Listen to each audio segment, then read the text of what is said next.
Money has a way of revealing people's true nature. In my family's case, it took exactly $47 million to show me who my parents really were. My name is Sophia Barrett, and until this morning, I was the family disappointment. The daughter who chose humanitarian work over the family business. The failure who spent her inheritance on building schools in developing countries instead of investing in luxury real estate, like my perfect younger brother, James.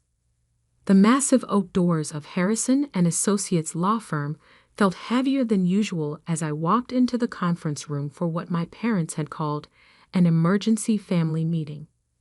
The message had been clear: attendance mandatory, no excuses. I knew what this was about. Grandpa Walter had passed away 3 weeks ago, leaving behind a business empire worth nearly $50 million. The Barrett Construction Company had been his life's work, built from nothing into one of the largest development firms on the East Coast. My parents, dressed in matching black, as if still in mourning, though I'd never seen them shed a real tear for Grandpa, sat at the head of the conference table. James lounged in an expensive suit, scrolling through his phone with affected boredom. "You're late," Mom said sharply, though I was 5 minutes early. "Traffic," I replied simply, taking my seat. Mr. Harrison, Grandpa's personal lawyer for 30 years, sat quietly at the other end of the table, a thick folder in front of him. Something in his expression made me pause. Was that a hint of satisfaction in his eyes? "Let's get this over with," Dad began, straightening his tie. "We all know why we're here. Dad's estate needs to be properly distributed to ensure the company's future success." James finally looked up from his phone. "Shouldn't take long. The company shares go to me, obviously. I'm the only one who's shown any business sense." I thought about the 3 failed ventures he'd launched with Grandpa's money, each one more disastrous than the last. But saying that would only start another argument about my own choices. "Exactly," Mom agreed, patting James's hand. "We need someone who understands the value of money, not someone who throws it away on charity." She spat the last word like it was poison. The memory of our last family dinner flooded back. I'd just returned from opening our 10th school in Rwanda, excited to share the photos of smiling children with their first books. Mom had walked out of the room. Dad had called it a waste of good money. "Which brings us to the point of this meeting," Dad continued. "Your grandfather's estate needs to go to someone who will preserve his legacy, someone who understands business." I sat quietly, wondering what Grandpa would think of this conversation. He'd never said much about my humanitarian work, but I remembered the small smile he'd get whenever I showed him pictures of our projects. "Failures don't deserve inheritance," Dad declared, his voice firm. Mom nodded in agreement, her perfectly manicured nails drumming on the table. Mr. Harrison cleared his throat. For the first time, I noticed he was holding back a smile. "Actually," he said, opening the folder, "the trust fund is in your daughter's name." The silence that followed was absolute. James's phone slipped from his hands, clattering on the expensive mahogany table. "That's impossible," Dad spluttered. "There must be some mistake." "No mistake," Mr. Harrison replied, pulling out a document. "Walter Barrett amended his will 6 months ago. The entire trust fund, including controlling interest in Barrett Construction, is legally transferred to Sophia Barrett." Mom's face had gone pale. James looked like he might be sick. But she'll destroy the company," Dad protested. "She knows nothing about business." Mr. Harrison pulled out another document. Actually, Mr. Barrett specifically cited Sophia's business acumen as a reason for his decision. "Would you like me to read his letter of explanation?" Without waiting for an answer, he began to read. To my family, if you're hearing this, then the truth I've kept hidden for 5 years is finally coming out. While you all dismissed Sophia's humanitarian work as a waste of money, I was watching as she built an international organization from scratch. Watching as she managed budgets, negotiated with governments, and created sustainable programs that will last generations. What you saw as charity, I saw as the most impressive business achievement in our family's history. Did you know that Sophia's Education Foundation now operates in 12 countries? That it has a higher success rate and lower overhead than any similar organization? That she turned her initial inheritance of $2 million into a $30 million operation through strategic partnerships and brilliant management? No, you didn't know, because you were too busy counting James's real estate failures and calling them learning experiences to notice real success. So yes, I'm leaving everything to my granddaughter. Not because she needs it. She's already proved she can build something meaningful on her own. I'm leaving it to her because she's the only one who understands what I built this company for. It was never about the money. It was about building something that makes the world better. Sophia understood that. The rest of you never did. Mr. Harrison looked up from the letter. Mom had her head in her hands. Dad's face had turned an interesting shade of purple. James was frantically texting, probably to his broker, trying to salvage his latest failing investment. But I sat there, remembering the last time I'd seen Grandpa. He'd visited one of our schools in Ethiopia, watching as children learned to read in a building that bore the Barrett name. Good business, he'd said quietly, builds more than just profits. I hadn't understood then, but I did now. Mr. Harrison pulled out more documents, transfer papers, board appointments, legal authorizations. But I was barely listening. I was thinking about the Barrett Construction Company's vast resources, its international connections, its potential to do more than just build luxury condos. I was thinking about schools, hospitals, sustainable housing projects. I was thinking about good business. And for the first time in years, I smiled at a family meeting. The next morning, I arrived at Barrett Construction's headquarters before sunrise. The security guard did a double take as I used Grandpa's old key card, now mine, to access the executive elevator. "Welcome, Ms. Barrett," he stammered, clearly having received the memo about the company's new owner. Grandpa's office, my office now, was exactly as he left it. Floor-to-ceiling windows overlooked the city he'd helped build. Awards and photographs lined the walls, telling the story of Barrett Construction's 50-year history. But there was one photo that caught my eye. Hidden behind the more prominent displays was a small frame showing a much younger Grandpa standing in front of a modest schoolhouse. The inscription read, "First Barrett Community Project, 1973. My phone buzzed. Another frantic message from James. "This is insane. You can't run a construction company. You build schools in the middle of nowhere." I smiled, remembering the complex logistics of building those schools. The material sourcing, the local labor coordination, the government negotiations. Each project had been a masterclass in construction management, though my family had never bothered to notice. Mr. Harrison arrived at 7 a.m. sharp, carrying more documents. "The board meeting is scheduled for 9 a.m., he said.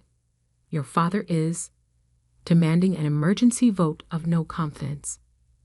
"Let me guess," I replied, settling behind Grandpa's desk. "He's convinced the other board members I'm going to bankrupt the company with my charitable ideas." "Actually," Mr. Harrison smiled, "he's having trouble convincing anyone. Your grandfather spent the last 6 months showing the board your foundation's financial reports. They were quite impressed. At 8:55, I walked into the boardroom. Dad was already there, huddled with his closest allies. Mom sat in the observers section, her usual poise cracking as she watched me take Grandpa's seat at the head of the table. "This is ridiculous," Dad burst out. "She has no experience in real estate development." "No." I opened my laptop, connecting it to the presentation screen. "Let's talk about experience."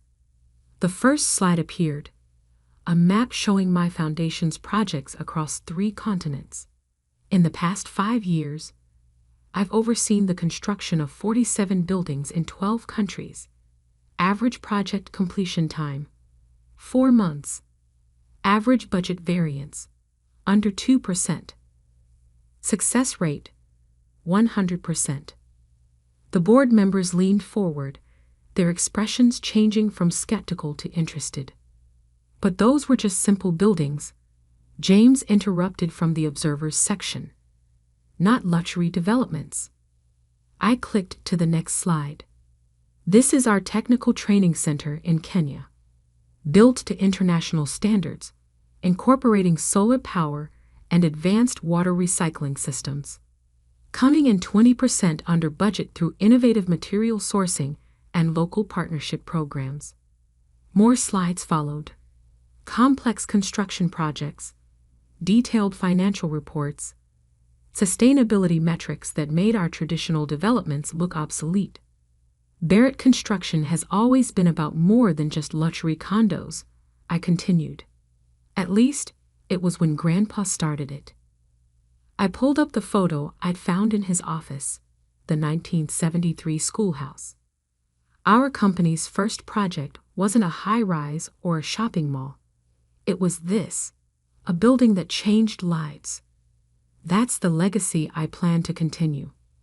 The board sat silently, absorbing my words. Dad looked like he might explode. "But profits," he began, "will increase." I cut in. "Sustainable construction is a $400 billion market. Green building contracts have tripled in the last decade. While we've been building the same luxury condos, our competitors have been innovating." I pulled up one final slide, my 5-year plan for Barrett Construction. Traditional luxury projects balanced with sustainable development, international expansion through my foundation's established networks, government contracts for infrastructure projects. The numbers spoke for themselves. The projected revenue was double our current trajectory. "Your grandfather showed us some of this," one board member said quietly. He was quite proud. Mom stood up suddenly. "This is all very impressive, but you're forgetting something. The Barrett name means something in this city. We have a reputation to maintain." "Yes," I agreed. "A reputation for building things that last, for making a difference. Or have you forgotten what Grandpa always said about good business?" The room fell silent. Everyone in the company knew Walter Barrett's favorite saying, "Build for tomorrow, not just today." Mr. Harrison cleared his throat. "Shall we proceed with the vote?" Dad stood up, straightening his tie. "Before we vote, I have one last thing to say." He turned to face the board. "My daughter may have impressive charts and fancy international projects, but she lacks the one thing this company needs: loyalty to the Barrett way of doing things." I thought about the children in our schools, the communities transformed by our projects, the Barrett name becoming synonymous with positive change. "You're right, Dad," I said quietly. "I'm not loyal to your way of doing things. I'm loyal to Grandpa's original vision, to building things that matter." The vote wasn't even close. The board's support was unanimous, save for Dad's single opposing vote. As the meeting adjourned, I caught Mom wiping away what looked suspiciously like a real tear. James stood in the corner, finally seeing his sister clearly for the first time. But it was Dad's expression that struck me most, a mixture of anger, confusion, and something else. Something that looked almost like pride. Mr. Harrison gathered his papers, pausing at my chair. Your grandfather left one more thing for you. Said to give it to you after the board meeting. He handed me an envelope, old, yellowed, sealed with the Barrett construction logo. Inside was a single photograph and a handwritten note.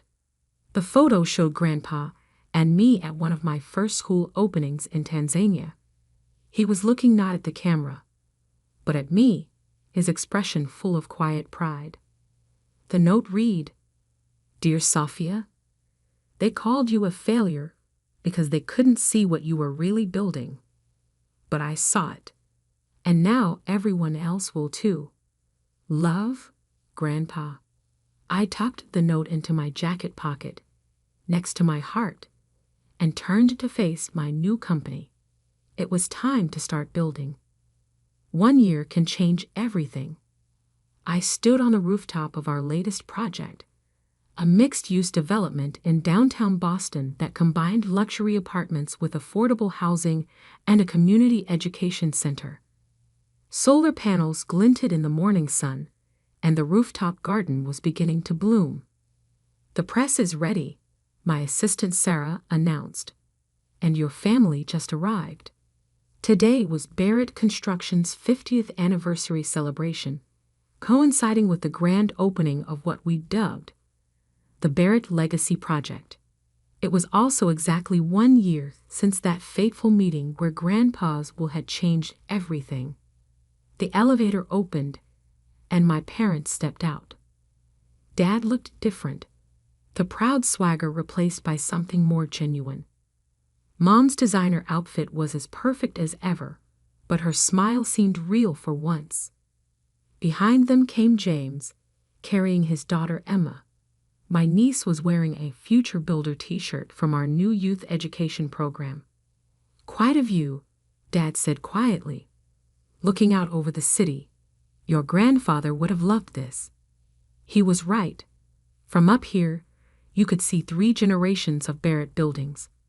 The old office towers Grandpa had built, Dad's luxury condos, and now my vision of what construction could be: sustainable, inclusive, purposeful. The past year hadn't been easy. Dad had fought me at first, trying to undermine my authority with old business partners. Mom had made tearful appeals about preserving the family's reputation. James had threatened to sue, convinced I would destroy his inheritance. But then something unexpected happened. Results. Our first quarter under my leadership showed a 40% increase in profits, driven by government contracts for sustainable infrastructure projects. My international connections brought in partnerships that opened new markets. The Barrett name became associated with innovation, not just luxury. Ms. Barrett, Sarah appeared again. They're ready for the ceremony. I followed my family down to the plaza where hundreds of people had gathered. Employees, investors, community members, and a group of children from our education program, all here to celebrate what Barrett Construction had become. As I took the podium, I saw familiar faces in the crowd. The project manager who doubted me at first, but now led our sustainable building division. The local politicians who had opposed our mixed-income housing plan until they saw the results. The international partners who'd helped us expand into green construction markets across 3 continents. 50 years ago, my grandfather built his first project, a simple schoolhouse that changed lives. Today, Barrett Construction continues that legacy on a global scale. I gestured to the building behind me. This isn't just another development. It's a blueprint for the future. Luxury apartments that subsidize affordable housing, a community center that offers technical training, solar power that reduces costs for all residents. This is what happens when we build for tomorrow, not just today. The crowd applauded, but I wasn't finished.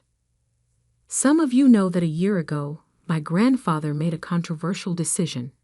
He left his company to someone many considered a failure. I paused, meeting my parents' eyes. He saw something others didn't, that success isn't measured by how much we build, but by what we build for. Mom was crying now. Real tears this time. James held Emma tighter. In the past year, Barrett Construction has built 23 sustainable developments, 15 community centers, and partnered on infrastructure projects in 8 countries. Our profits have doubled. Our workforce has tripled. But more importantly, we've returned to our roots, building things that matter. I revealed the plaque we'd be mounting in the lobby. The Walter Barrett Community Center, it read, with Grandpa's photo and his favorite quote, "Build for tomorrow, not just today." And now, I continued, I'd like to announce our next chapter. The screens behind me lit up with renderings of our newest initiative, the Barrett Foundation for Sustainable Development, a $1 billion commitment to green building technology, community-focused construction, and technical education programs. But I won't be leading this initiative alone, I said, watching my family's expressions. Because true legacy isn't about one person's vision, it's about bringing people together. I gestured to James. My brother will head our new technical education division, using his experience to help others learn from both success and failure. James straightened, surprise and gratitude in his eyes. Emma clapped excitedly. My father will lead our community relations team, bringing decades of local knowledge to our development projects. Dad's hands trembled slightly as he nodded. And my mother will direct our philanthropic partnerships, combining her social connections with true purpose. Mom's perfect makeup was streaked with tears, but her smile was radiant. Because that's what Grandpa really left us, I concluded. Not just a company or a fortune, but a challenge. To build something bigger than ourselves. To turn success into significance.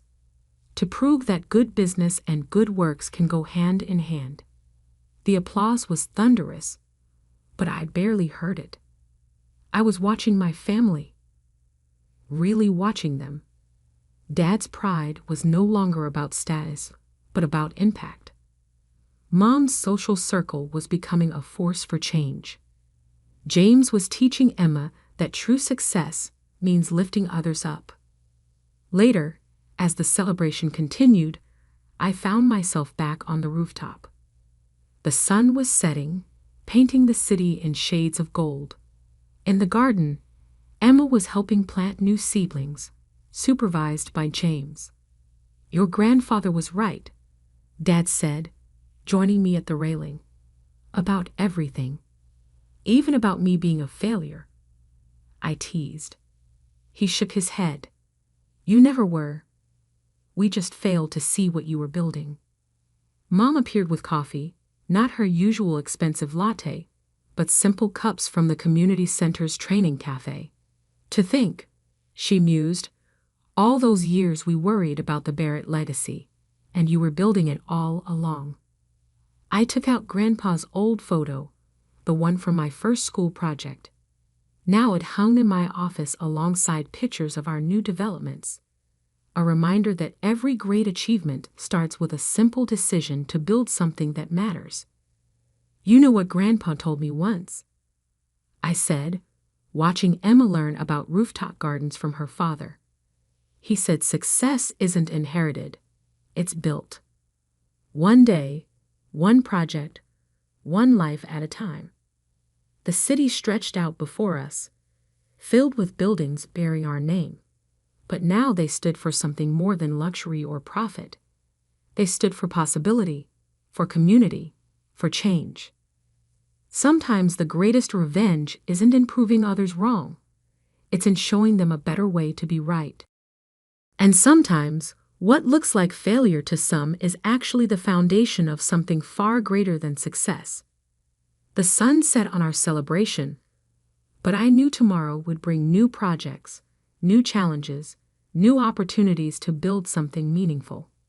After all, that's what Barretts do. We build for tomorrow.